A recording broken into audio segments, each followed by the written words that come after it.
lâm lân lá này màu luôn đôi tiêu lấy hình áng rộng xa lần la bông nắng mơ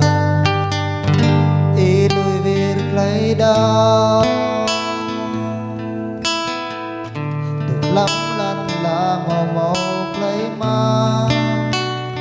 được lắm lần là cần đủ nằm nhai cờ doa đại với là hồng qua già gần bé ra này ở dòng đây hơi giật lấy thêm y mà bro qua già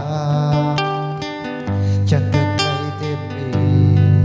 hâm na na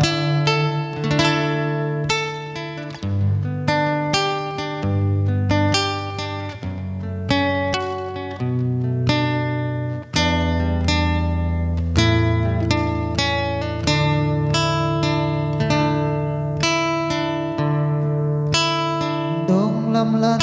lá này màu luôn đôi tiêu lấy hình áng rong xa lần la bông nắng mơ ý lười về lấy đau được lắm lần là màu màu lấy má được lắm lần là gần lu nằm nhai cờ doa đại bơi là hòn qua già